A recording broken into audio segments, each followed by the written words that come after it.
Hello and welcome. You're listening to Hurry, the Movie is Starting podcast. And today, I'm going to be pre-gaming the movie Final Destination Bloodlines. So, we are coming in with another horror slash... I think pretty much is just a horror. The movie Final Destination Bloodlines, which is part of the Final Destination movie that, you escape death and it finds its way back to you. That is the whole plot synopsis for like all the Final Destination movies. We've gotten some change along the years with how these stories are told, and it looks like this is going to be a newer take on that story as well. We're not dealing with people who escape death. We're dealing with the kids from the people who escape death. So this looks like it's changing it up a little bit and kind of going into this different territory of how to tell this story. But anyways, regardless of that, Final Destination Bloodlines comes out May 16th. It is rated R, and it is a runtime of 1 hour and 50 minutes. But don't worry. There's no post-credit scene, so you don't have to stay after the credits if you don't want to. Unless you want to see like all the people that put their blood, sweat, and tears into that movie. That would be, you can do that too. The plot of this movie is: plagued by a recurring violent nightmare, a college student returns home to find the one person who can break the cycle and save her family from the horrific fate that inevitably awaits them. This movie is directed by Zach Lipovsky and Adam Stein, co-directors, which they worked together on the movie Freaks in 2018, Kim Possible, the TV show, the live-action TV show in 2019, and the movie Leprechaun Origins in 2014. Oh, Leprechaun Origins, yeah, that one is probably in every dollar bin in Walmart history. It might, honestly, that movie might have made it to Dollar Tree, like the bargain bins, which when your movie's there, I don't know. That's just a place it might exist in this world right now. The cast for this movie: Tony Todd, rest in peace, man. Rest in peace, Tony Todd. Brett Bassinger, Richard Harmon, April Tellick, Caitlin Santawana, and Anna Lore that roll out the cast of this movie. So, we're always looking for ways to grow, looking for ways to do things more efficiently, more better, just add more like things for y'all to just be able to enjoy. I'm getting in on Letterboxd. I'm starting to get hyped from Letterboxd. It's a cool app. If you don't use it, I highly recommend it. If you watch a lot of movies, why aren't you using Letterboxd? You can make watch lists. You can join your friends' social group. You can see what your friends are watching. You can watch what they're watching too if you want. You can see what they rate. If they rate something, like if they rate Leprechaun Origins a 5-star, they should probably never be your friend, and you need to escape that relationship altogether because that movie. But anyways, Letterboxd, it is a app for free, and they do have a paid subscription as well, but I use it for free, so get in on Letterboxd. You can follow me at Richard C 1990. That is Richard C as in cat 1990. I'm gonna be doing some cool things with Letterboxd. I'm coming out with a new segment coming up with Letterboxd. I'm trying to see if I can get a sponsorship from them. Maybe not. Who knows? I'm just gonna try it because why not? Because I'm going to be using this platform a lot, and I'm going to be taking from this platform a lot in these podcast episodes and just in real life. So Letterboxd, download the app, add me, we can watch some movies together. Anyways, this is the leaderboard from the weekend of movies. So May 9th through 11th, we're cutting ahead in the from the last podcast because initially I was supposed to do Clown in a Cornfield, but I'm not going to try and get y'all hyped for a movie I'm not hyped for. So sometimes I'm not going to be super hyped. Like this movie, I'm not like super hyped, but I'm a lot more hyped now that I've like done the research on the movie than I was going into it. So I'm kind of glad that this does exist just so I can like build some hype around the movie, get hyped with y'all, and just go watch potentially a banger. So the leaderboard from last weekend, May 9th through 11th. Happy Mother's Day to all you mothers out there. I'm going to go into a little sidebar here too. Like, happy Mother's Day. Being a mom is probably one of the hardest jobs in this world, and we get emotional as kids. We get inner feelings. We get taken down by this world. We want to like sometimes just be negative towards our mom and be like, oh no, you didn't do that much for me. Man, moms do so much. They're completely and utterly underrated in this world, and they are so crucial into the people that we become and the people that we grow into. So if you haven't called your mom, just call her. Let her know you love her. It's just the small things that make it different. The little differences that make the difference, you know? Happy Mother's Day. Anyways, back to the leaderboard, May 9th through 11th. Coming in on first place is Thunderbolts with 33.1 million. Number 2, Sinners. It's going to stay there. 21.1 million. And number 3, surprise, surprise, a Minecraft movie retains the top 3 of the week at 8 million. So this movie is still doing pretty solid. Minecraft, I am very surprised at that. I know a lot of people play the game, but I didn't know that so many people like wanted to watch the movie, because I heard the movie wasn't that great. But I guess it's just, it doesn't have to be great as long as the fans like it, you know? We have a couple of changes to the top 5 movies of 2025. So again, I added this on the last podcast episode, Friendship. If you haven't listened to that pregame, go ahead and listen to it now. Actually, I did a Thunderbolts review too. That one's probably one of my best reviews yet to date. So if you haven't heard that one, you can go watch that one or listen to that one as well. But this is the leaderboard that I'm going to be doing every pregame, just to get you all into the movie news with me. So we can know what's hot, what's not. If there's that awkward silence with someone like that you want to talk to, you can be like, hey, you know that a Minecraft movie is number 1 in 2025? I can probably guess they're not going to think that it was. So boom, conversation started there, and now you can build a connection. Okay, I'm getting wild on this one. Anyways, so number 1 in the top 5 movies of 2025, a Minecraft movie. I mean, could you expect anything less? $409 million, and that is domestic. That $409 million. By the way, worldwide, number 1 is not a Minecraft movie. It's NCZHA 2, which I think is Nizza 2, which is crazy. I think that's a Bollywood movie, and $1.9 billion. That is actually wild to see. Shout out to that movie, man. I don't know anything about it. I just know that it's dominating worldwide with $1.9 billion. But back to our domestic leaderboard of top 2025. Up at number 2, 2 spots up. Remember, last time I talked about this movie, it was in the 4th spot, but we knew it was going to join this spot sooner or later. We got Sinners, $214.4 million domestically in the number 2 hole. That drops the old 2 hole Captain America Brave New World into the 3 hole at $200.5 million. And then moving up for the first time into the top 5, not only the top 5, but to that 4 hole is Thunderbolts with $128.5 million domestically. I think it's a matter of time before that overtakes Sinners, unfortunately. I think Sinners is a fantastic movie. I think Sinners is a better movie than Thunderbolts. Thunderbolts is not a bad movie at all. I think Thunderbolts is an amazing movie as well. There are 2 really, really great movies. But, Marvel movies will get more hype than a Ryan Coogler movie, in my opinion. And I think it's only a matter of time till it's going to be a Minecraft movie, number 1, Thunderbolts 2, Sinners 3, and then Captain America's eventually going to get phased out of this list entirely.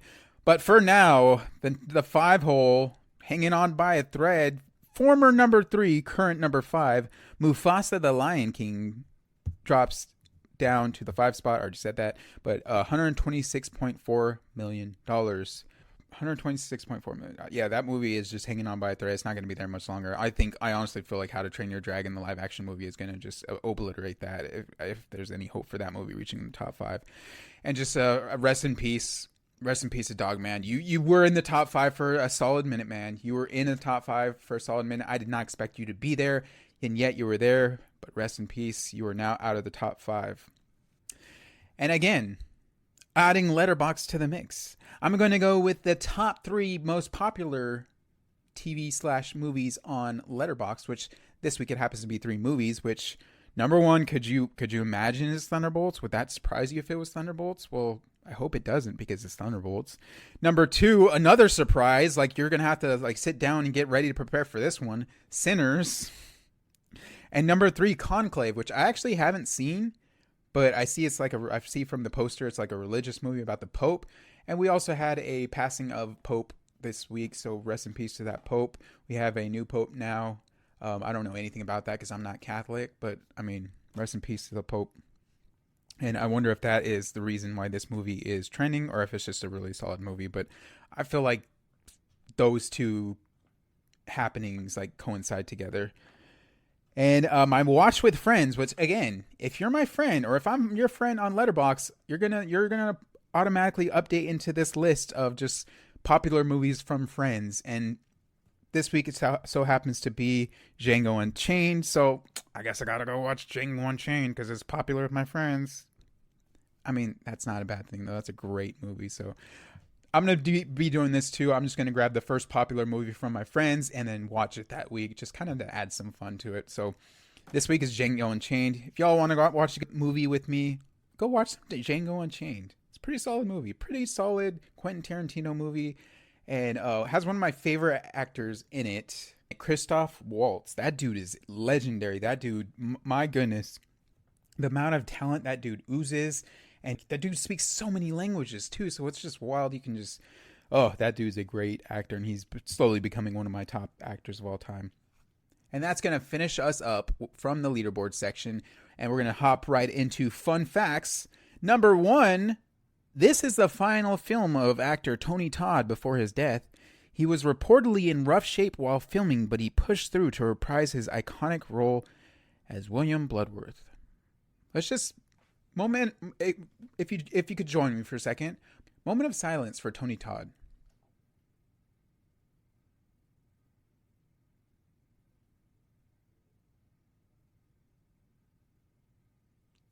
All right, rest in peace, Tony Todd, man. Dude was a solid actor, and he did a really good job at playing this role of William Bloodworth, that like more guy that you feel like might be in on the twist, but then you're just like, oh no, this guy has seen a lot of crap. So it just sucks to lose someone. But, I mean, life be like that sometimes. Number 2. On September 23rd, 2022, Zach Lipovsky and Adam B. Stein were officially announced as co-directors for this project. The directing duo are passionate fans of the series and even went so far as to orchestrate a death scene during their pitch meeting to the studio over Zoom, using a combination of pre-recorded footage and visual effects involving a fire and malfunctioning ceiling fan, which broke from the ceiling and decapitated one of the filmmakers. Those involved in the meeting, including executives and producers, erupted into laughter. Alright, so that's one way to get creative. Honestly, if I was like trying to find a director for this movie and one of the people like did actual like a death scene, like made up a fake death scene, I'd be like, alright, you clearly like enjoy the franchise. This is for you. So that's a nice way for them to set themselves apart from the pack. Number 3. This is the first Final Destination movie in 14 years. Dang, man, time is just flying. 14 years ago, we had a Final Destination movie. It didn't seem like it's been that long, but then you think about it and you're like, yeah, it has been that long. Oof. Life be crazy sometimes. Number 4. While an early treatment was said to delve into the deadly world of first responders, the idea was eventually scrapped due to issues with creating a coherent and fulfilling third act. The official script by Laurie Evans Taylor and Guy Buswick has been rumored to preserve some elements of the early treatment, including death scenes, but now follows an original story involving the effect of death's design on surviving family bloodlines. It's going to be going in a new direction. But that's going to bring us to the comment section. So this comment comes from Dead Meat. Let's freaking go. Dead Meat in the comment section. I like it. So if you like horror movies, and if you know sometimes there's like horror movies you don't want to watch because you know they're going to be bad, like Thanksgiving, or just like there's a lot of horror movies out there. Not all of them are going to be good. I mean, I feel like a lot of them are going to be bad. But if you want to see those movies, or you just want to see cool deaths from those movies, or you just want to like listen to a cool guy talk about movies that he loves, follow Dead Meat on YouTube. Amazing channel idea. It's just like every time if someone's like, oh, what's a good YouTube idea, I immediately go to Dead Meat because I just think that's a great idea. But his comment is, oh, there about to be some counting going on. Again, he counts the deaths in horror movies, so Final Destinations are probably like some more of his most popular videos because there's a lot of deaths in that one. And I remember specifically the one he was counting with about like David Kirshner from The Office when he was in one, and like the tar from the breaking bridge just went and like settled on his body. That was like done with practical effects too, like not the whole like spill, I think that was CGI, but the actual tar on his body. It was just, he explained it so well and he just gets so into it. Follow Dead Meat up for that. But anyways, next comment comes from at OOP1408. Final Destination taught me to fear roller coasters, tanning beds, highways, airplanes, and basically existing. Yeah, I 100% agree with you there, because when I am on the freeway driving behind a truck with logs, my first response is, okay, I need to get out of this lane. Not that it helped anyone else in that movie, but you just have that fear thanks to Final Destination. Final Destination has brought the fear of death into our minds in a different way than was probably originally perceived as in the past.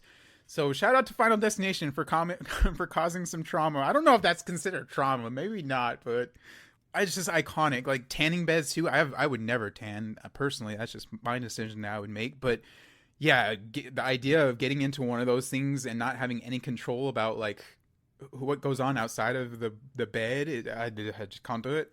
Can't do it. Next comment comes from Foodie Techno. It's been more than 2 decades now, and I still can't drive behind a truck full of logs/pipes. Boom. Boom. Honestly, anytime I talk to someone about Final Destination, I feel like they mention logs first. Like, that's the first one immediately. But, man, there's some gruesome deaths in the movies. One of my favorite deaths is the nail gun one, because it was just so, like, the look on her face, and, oh, man, that was dark and sad. But next comment comes from Shadow Commando 24. What I love most about these movies is not that it's a monster, a bloodthirsty human, or some other cliche villain type. Death itself is stalking these people. Yeah, and it gets, like, the first one, there's some deaths where you're like, okay, that's interesting. And then as the series progresses, there's more deaths that are just like, okay, come on, guys, what are we doing here? What are we doing with our lives? But it's funny because my dad... I can watch it thinking like, okay, yeah, that's not realistic, but we know in this concept of movies, death is kind of a more supernatural element. So he's not just a presence you feel. He's a presence you feel, but he also orchestrates things by like, I don't know, moving water or pushing things over to hit a specific spot. I mean, this guy is just a master technician on building perfect aim for everything in the land and just hit and kill you in a specific way. So going into the movies with that perceived mindset, you're going to be fine. If you're going into these movies thinking like, oh, water can't move that way by itself, you're not going to enjoy it as much because you're going to pick every piece apart. But I was just like, these are things my dad and I would get into while watching the movies, because specifically for the first one, when the guy like slips on the water, he's like, oh, water doesn't move that way. It's like, yeah, Dad, but they're trying to say like death has power in our world, and not just by taking lives, by like orchestrating it too. But regardless of that was just a disclaimer for people that go into this movie expecting complete and utter logic. Next comment comes from Parasak Halili 5425. Wow. Rest in peace, Tony Todd. What a wonderful and amazing voice he had. Yeah. Man, Tony Todd.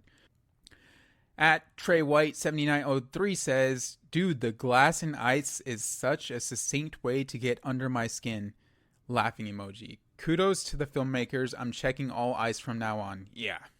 Again, Final Destination is just handing out trauma like on a piece of paper. Bro, seeing the trailer, when you see like the glass go inside the ice, it immediately, like, it's so like high def and high quality, but it's so, everything is just so clear, like you would not be able to see it unless you're actually like looking in and being like, wait, is that not ice? Because very similar looks, very similar in the way they react to light, and oh man, I agree. They're just getting us more scared of everyday things. And the last comment comes from at Brutus is probably mid. Love how the trailers are already scaring and teasing us with simple things such as glass shard. The people making this know how to make a Final Destination movie. Yeah, just those random little things that just get you uncomfortable, everyday life that you would never expect. Sometimes we just go on the autopilot. This movie will remind you, yeah, you don't want to do that with death lurking around. And that is going to be the end of the comment section. We got a new little section coming up. This is going to be called Top 3 Reasons You Should Go Watch This Movie. because I'm trying to hype you up. I'm trying to hype myself up sometimes. Like this movie, I was like, I need to hype myself up. Why should I go watch this movie? What are 3 reasons I should go watch this movie? And for the longest time, I only had 2. And then I was thinking like, okay, maybe I should just skip this one altogether. But no, we're not going to do that. I forced myself to find a third, and let's just go in. Let's just dive in. Number 1, Tony Todd's final role as William Bloodworth, owner of the Bloodworth Funeral Homes in the Final Destination universe. Man, it is a story that began in 2000 and it is ending in 2024. At least to my knowledge, this is going to be the last one, but it is for sure Tony Todd's final role as William Bloodworth. Rest in peace, man. Rest in peace. The number 2 reason you should go watch this movie, it currently sits at a 7.1 out of 10, which is the highest of any Final Destination film on IMDb. Mind you, there is only 2.1 thousand votes on that, but still 7.1 when the next highest Final Destination movie was the first one at 6.7. I think that's a pretty good reason to go watch it. It is also up 20 spots to the top 10 on IMDb's most popular movies. I just wanted to note that on here, on my number 2 reason why you should go watch this movie. And last but not least, number 3, what else are you going to go watch? You're going to go watch Hurry Up Tomorrow with The Weeknd? I mean, actually, that looks like not as bad as I'm making it sound like. It actually looks like a solid movie. And The Weeknd, actually, he was acting on a TV show that came out, and I was watching a couple episodes. It actually, like, his acting was pretty solid. It was a weird TV show, and I was like, what the heck is going on most of the time? It was just very, like, I don't know. It was a weird show, but I will say, like, going into this movie, into, like, looking at that movie, I didn't know The Weeknd could act, and he was pretty solid in that TV show, so I can't really talk crap about Hurry Up Tomorrow. Or you're going to go watch TMNT Rise of Leo? Oh, my goodness. This was a bad example this week, because that's another movie I think I might have some interest in. Obviously, I'm going to wait for that one to come out on streaming, because I don't need to go watch that in theaters, but who doesn't love some TMNT? Turtles in a Half Shell, come on now. Those are my top 3 reasons why you should go watch this movie, but you know, the real reason you're here, the real meat and potatoes of the pregame podcast, you just want to hear the over-under, right? All right, so we are now 3-3 on the season. Let's go. Went from 0-3 back to 3-3. Started from the bottom, now we're here. It's kind of bittersweet because Friendship didn't come out to theaters out here, and looking from how many reviews it's gotten, I would say it wasn't released in theaters anywhere, which is, I don't understand it, because I thought this was going to be a popular movie to come out into theaters, especially with the success of I Think You Should Leave. But anyways, it was at a 7.5, and I predicted it going to a 7.6, 7.7, and it went over that. Is currently sticking at a 7.7. Again, only 575 people rated it, but I checked, and that is the rating it currently sits at. So that's a win. That's a dub. That is, I believe, 3 straight wins, so we're on a hot streak here. We are looking like the Giants at the beginning of the season. They kind of cooled down from here, but anyways, that is what my record is now, 3-3.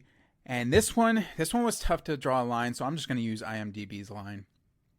Final Destination, all of the 5 of the movies that have come out, nothing has gotten past a 7, but this one currently sits at a 7.1.